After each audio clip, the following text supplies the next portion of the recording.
I'm here in Medjugorje and I'm with, what's your name? Declan Sheridan. Where are you from, Declan?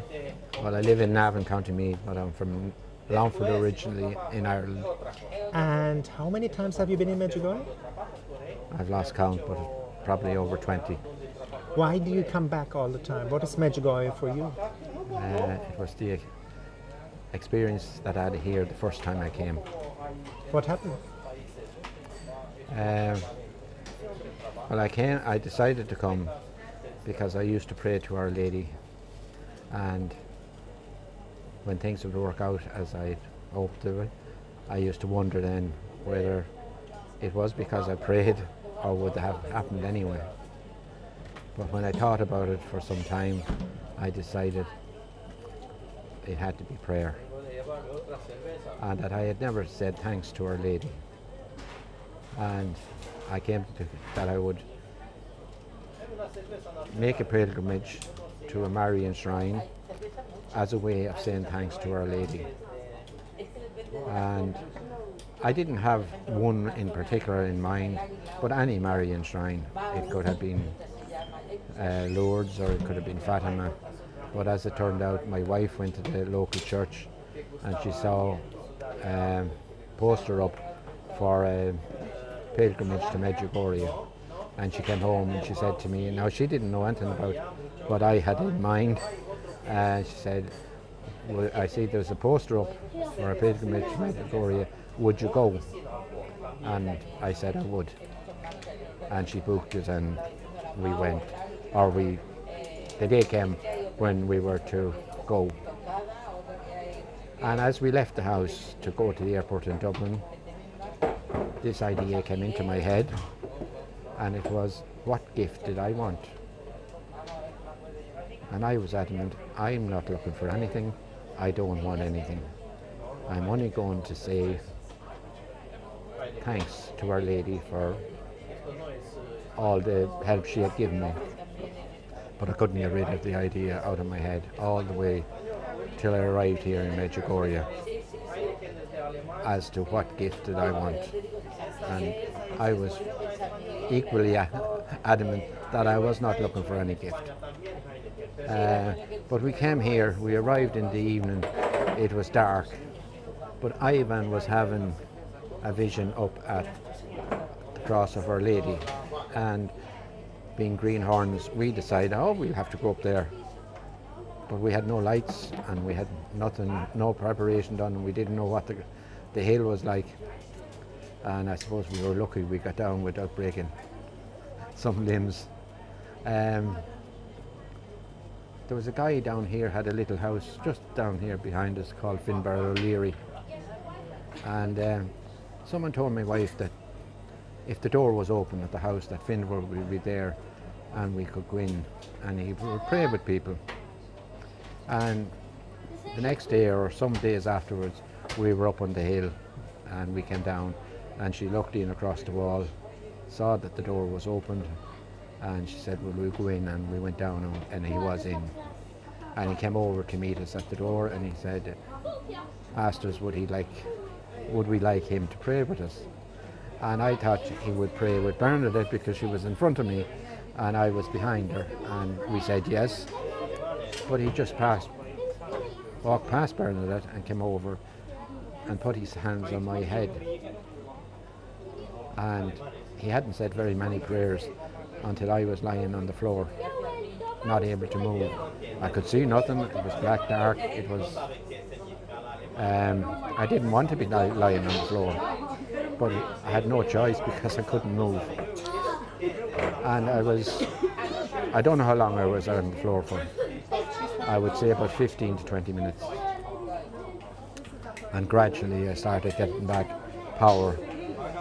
I remember I was able to prop my head up with my hand first, and then gradually the power came back into my body.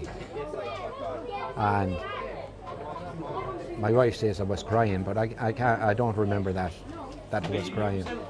But eventually I got onto my feet and we left, and we went back over to where we were staying.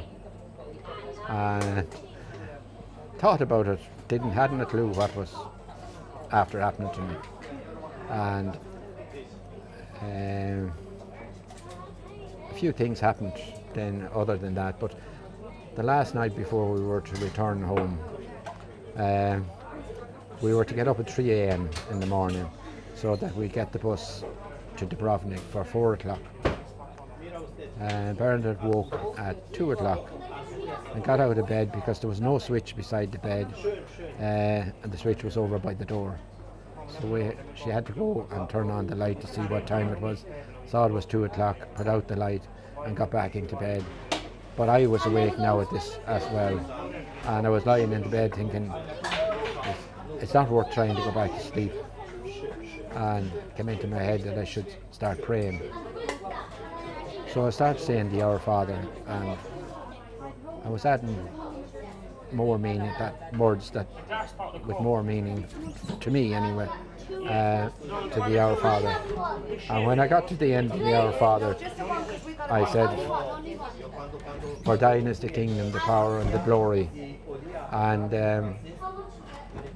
when I was before I had it finished, something came into my body.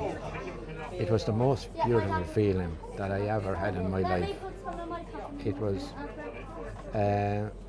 I can't describe it. All the way I can say is I was glowing, right? No, I wasn't glowing, but I felt like I was glowing. And it lasted. We got up and we had the breakfast and we got on the bus and we went back to Dubrovnik and we were waiting at the airport to get board the flight.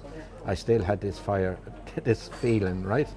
And continued on till we were back in Ireland. And that's the reasons why I'm coming back to Medjugorje. Now, I never had such intense feelings as that again, but I had several other things happen to me while I was here. What are the other graces? What happened else? Oh, you'll be here all day. Say again? You'll be here all day. Yeah. You have some nuggets for our viewers that they understand what Medjugorje is? Well, I can't tell you them all, but I'll tell you one of them, right? Back where we live in Navan, there's the St. Joseph's Young Priest Society, which society that supports young priests both by prayer and by financial assistance when they're studying for the priesthood.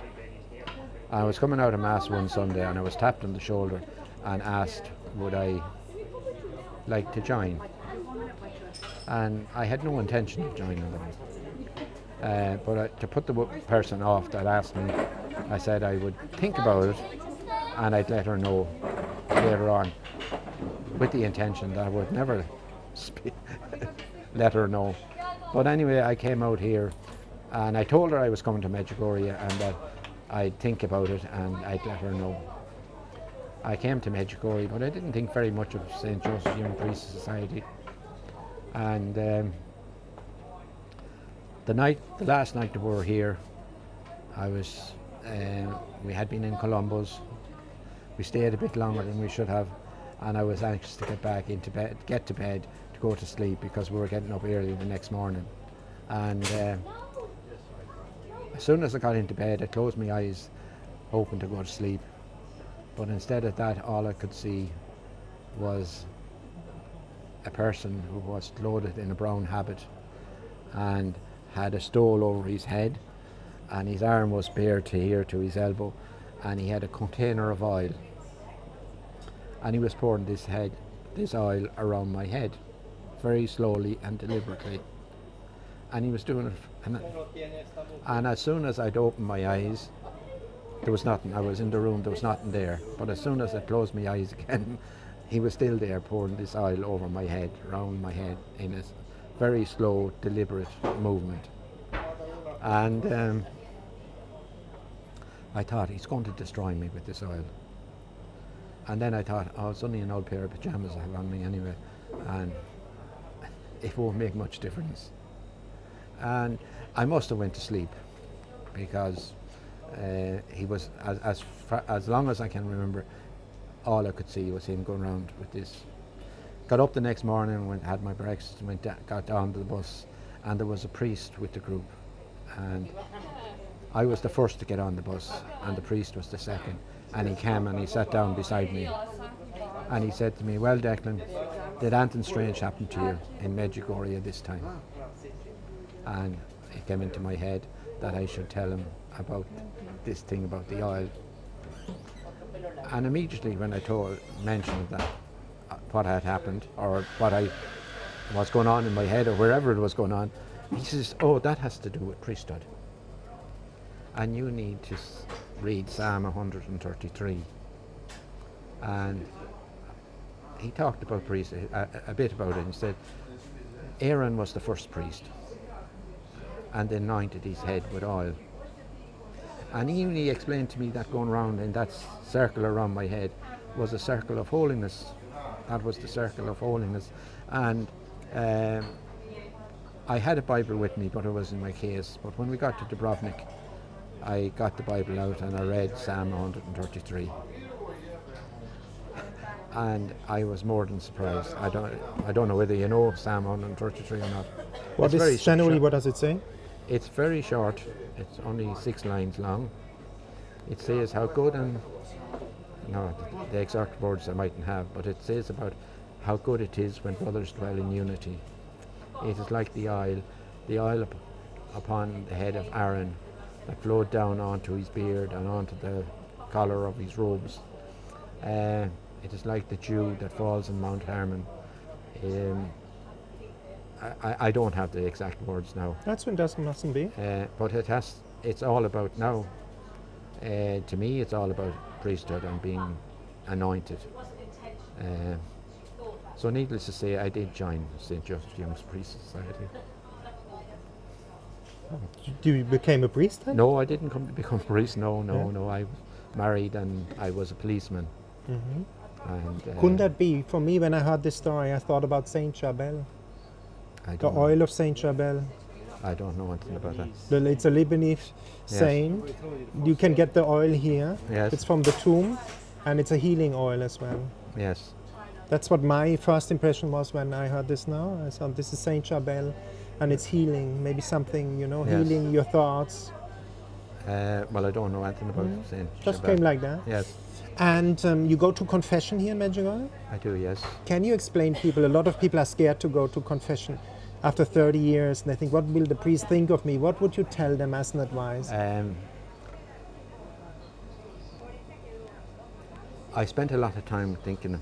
I had a brother who was younger than me, and he developed leukemia, and he died at 27 years of age. And I was very upset, even now. Like me, my brother died last year. Same, I understand. I questioned the existence of God and why God would allow something like this to happen.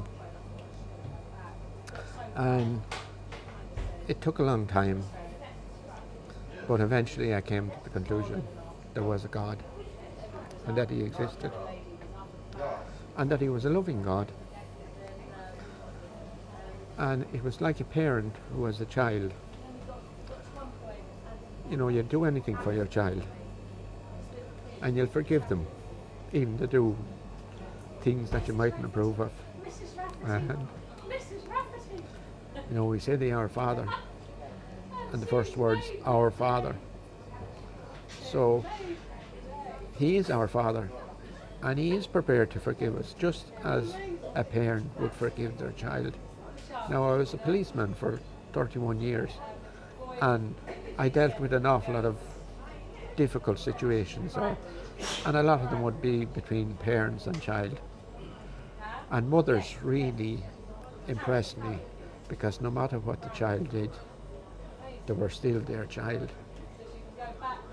And it's the same with God. No matter what we do, we're His child, and He's prepared to forgive us. All we have to do is ask.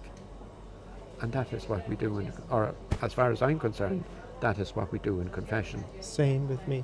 Yes. You ask for forgiveness. I went yesterday night, and in Jewish tradition they say like the closest the love of God can be described in this world is the love of a mother for a child. It's the closest. How you could explain well, it. Now that I'm retired and I go do a bit of walking, and I notice young mothers particularly with young babies, and they're checking them every 10 or 15 meters to move to make sure the child is okay. And you know, I did think, well, that's God's love for us.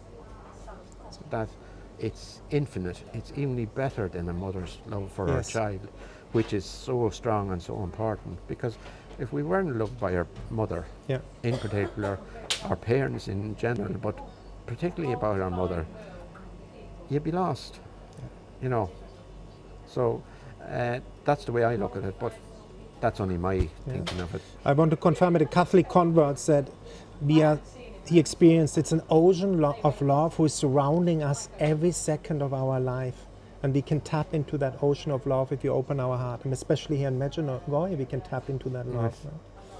And you know, our faith states, when we are in a state of grace, well confessed, we can receive the Eucharist. It seems a lot of people in the West don't understand anymore. What is the Eucharist? What is it for you? Well, it's, as it says, it's the body and blood, soul and divinity of our Lord Jesus Christ. And it is given to us out of love, right? And I suppose I talked about St. Joseph's Young Priest Society. Without priests, we will have no Eucharist. So it's very important that we encourage and support our priests, right? That it's, without them, we'd be like a child without a mother. Yeah. Mother Church. Yes. As you said, they are the gateway to heaven. They're the most hardest judge. They give the most, and we judge them the hardest. Instead of judging, we should bless them and pray for them. That's a priest told me yesterday. Also for politicians, we are like this and that. They're doing this. And the priest yesterday in confession said, Tom, we need to bless. Also the lay people can bless. And we can bless them and pray for them that they have the right wisdom, that they are protected, politicians and priests. And you pray the rosary a lot? Yes. Why do you pray it? Well, I suppose as a child we always said the rosary. I remember that when at home in our house, when my mother would start to say the rosary, we would head for the stairs to head for bed. And she used to block us with the handle of a brush before we get up the stairs. And then when the rosary was finished, of course, we wouldn't want to go to bed. So it was something that was there always, right? I mightn't always have said the rosary, but now I say it every day. Why do you say that? It's a fruit of Medjugorje? Well, yes, because it was so emphasized here that you say the rosary and read the Bible and do all, you know, the Divine Mercy and all these other things. Yeah, it became more important to me to say the rosary plus other prayers. Yeah. You felt also, you had it. The fire was instilled in you here in Medjugorje. You described it. And that's a bit Medjugorje, I think. We all received that living fire for our faith, that it's something living and not a cultural thing. Yes. Revivement of the faith. Yes. I have come back, I don't know how many times, I've lost count. And hopefully I'll come many more times. Yeah, I think he's on fire. She set you on fire. That's good. That's good. And you have a favorite saint? Well, my name is James Declan. Yeah. And St. James has become something that has become more important to me as I got older. I was baptized James Declan. And I was called James after an uncle of my father's, or a brother of my father's. And this uncle my mother didn't like very much. So there must have been a compromise, because I was baptized James Declan, but I was called Declan. Mm-hmm. Because she said, no child of mine is going to be called after him. So I'm known as Declan, and if someone called me James now, I would hardly know it. But there was two apostles called James. Mm-hmm. James the Lesser who was one of the first martyrs. And of course St. James is the patron saint of pilgrims. And he has become more, but I wouldn't know him. And of course St. Declan is an Irish saint who predates St. Patrick. And I intend to go to Waterford where he was based, but I haven't got there yet. But it's on my bucket list to go there. Wow. And St. Columkill, my parish where I came from is the parish of Columkill in Longford. And he was a fascinating saint. Even today, he affects us in the copyright laws that we have. Because he copied the book, and the original author of the book objected to him copying the book. And they took their case to the High King in Ireland. And the High King had to make a decision. And the decision he was made, that's reported to us now after 1500 years and more, was to every cow its calf and to every book its copy. And that's where we get our copyright laws from today. Beautiful. And we have to value our Judeo-Christian culture. We are under attack. And somebody said on Facebook, Jesus Christ died in public, and we have to defend our faith in public. Like you do the Rosary rallies now in Ireland, in Poland, Germany, it happened now too. We have to stand up because the world get lost. We got the fullness of faith. We are not like snobbish, but we should defend our faith, you know. Yes. And Our Lady is doing it in a smart way here, gently setting people on fire. And you have a favorite Bible scripture? Well, I have come to love the Psalms.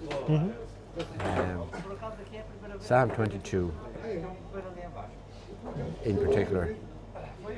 And that's because of the Inego prayer. And I searched to find it until I found Psalm 22. And the Inego is really Psalm 22 in shorter form. Beautiful. And you have a favorite spot in Medjugorje? What do you like? Apparition Hill. There it is. There are your friends. Apparition Hill up here. Yeah. But also I like, but it's getting more difficult to climb up Cross Mountain. Yeah. You know, as you get older. It's tougher, no? Yeah. 4 times Apparition Hill, I would say, 4 or 5 Yes. times. But I love it up there. I love to go up and spend a couple of hours just on the top of the hill on my own. In silence. Yeah. Yes. That's where you hear God. That's what Our Lady says. Do you have a special message of Our Lady you like? What touches you? Well, no, but the message of prayer, to pray, like every message nearly says pray. Yeah. You know. Yeah, pray, and you are safe.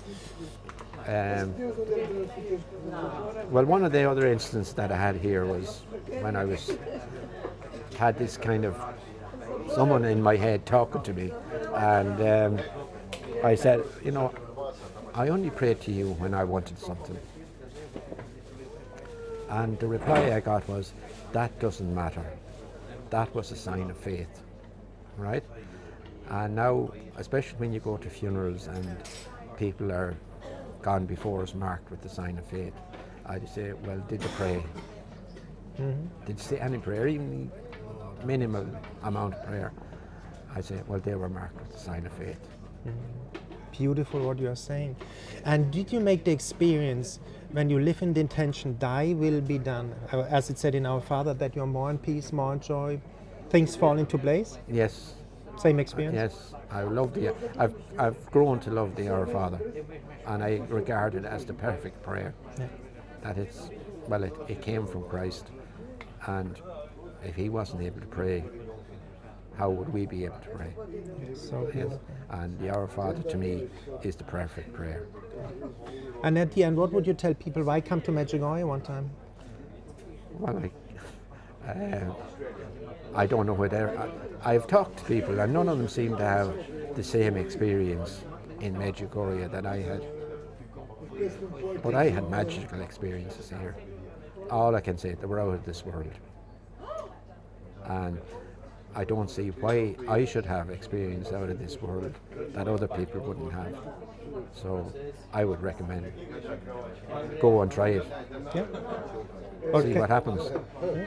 What can I say? Thank you so much for that interview. Thank you.